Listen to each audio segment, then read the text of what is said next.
Bismillahirrahmanirrahim. Assalamu alaikum. Hello viewers, welcome to my channel.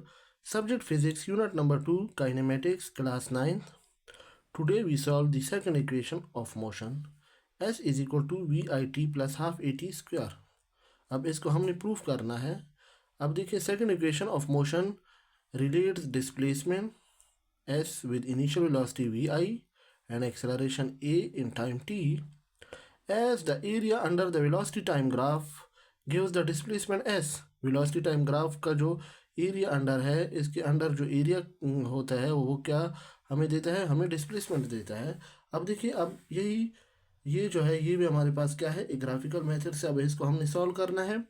तो ये देखिए वर्टिकल पॉइंट, ये वर्टिकल पोजीशन है जिसको हमने वेलोसिटी में को हम मीटर पर सेकंड में मेजर करेंगे. ये हॉरिजॉन्टल होगा जिसको टाइम टी, इसको हमने सेकंड में मेजर करना है.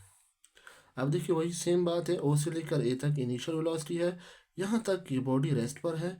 इसका मतलब ये है कि जब ये बॉडी रेस्ट पर है तो मीन्स ये यहाँ पे इस पर टाइम पास हो रहा है, लेकिन ये क्या है, अपनी पोजीशन पे फिक्स है. फिर ए के बाद इसमें अचानक क्या हो जाता है, इसकी वेलोसिटी में चेंज आना शुरू हो जाता है, लेकिन यूनिफॉर्म चेंज आ जाता है. तो हम कहेंगे कि इसमें यूनिफॉर्म जब वेलोसिटी में चेंज आता है इसको हम एक्सेलरेशन कहते हैं. तो देखिए हमारे पास ए से लेकर फिर ये बी पॉइंट तक पहुंच जाएगा. तो देखिए फिर इसको हमें इसके साथ मिला लेना है.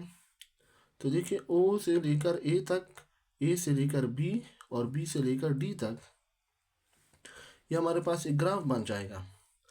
अब देखिए हमने क्या करना है, इधर हमारे पास क्या है, एक है ये रेक्टेंगल है और ये ट्राइंगल है.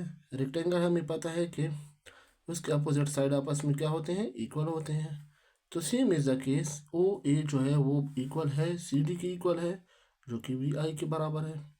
ओ डी जो है वो ए सी की इक्वल है जो कि टाइम के बराबर है. ए बी जो है वो हमारे पास एक्सेलरेशन ए के बराबर है. और बी से ए बी जो है, A B is equal to B C by A C. अब इसमें हमने बी सी को फाइंड आउट करना है. तो ए बी देखिए ए के बराबर है, बी सी एफ मालूम नहीं है और ए सी जो है टाइम है. तो B C is equal to A T is equal to B C या B C is equal to A T. अब हमने क्या करना है, इसका हमें ये टोटल जो डिस्टेंस है यहाँ से लेकर डिस्प्लेसमेंट है ओ ए बी सी और डी, यहाँ तक जो इसका डिस्प्लेसमेंट है इसको हमने फाइंड करना है. ये जो डिस्टेंस कवर कर रहा है, देखिए velocity time curve represent the displacement. तो देखिए डिस्प्लेसमेंट इक्वल है area of rectangle plus area of triangle. Area of rectangle हमने पहले इसका एरिया फाइंड आउट करना है, फिर इसका एरिया फाइंड आउट करना है. डिस्प्लेसमेंट को हम एस सी टी नोट करते हैं. Area of rectangle O A C D, area of rectangle O A C D हो जाएगा. अब देखिए इसमें हमारे पास क्या होता है, लेंथ मल्टीप्लाई विड्थ. तो देखिए ओ ए मल्टीप्लाई ए सी, तो ये हमारे पास रेक्टेंगल का एरिया है, plus half base into height. तो देखिए हमारे पास क्या होगा, एरिया ऑफ ट्रायंगल हमारे पास क्या होगा, हाफ बेस इंटू हाइट होगा. तो 1/2 ये क्या होगा, बेस हमारे पास ए सी है और हाइट क्या है, बी सी है या सी बी या बी सी है हमारे पास. तो इसमें अब हमने वैल्यू पुट कर देनी है, ये वाली है. तो देखिए ओ ए बराबर है वी आई और ए सी जो है वो टी के बराबर है प्लस वह हाफ. अब देखिए बेस क्या है, ए सी इक्वल है, यहाँ से हमने देखना है टी के बराबर है और सी बी जो है वो ए टी की इक्वल है. तो देखिए हमारे पास आ जाएगा V I T plus half T into A T. अब इन दोनों का आपस में हम मल्टीप्लाई कर देंगे.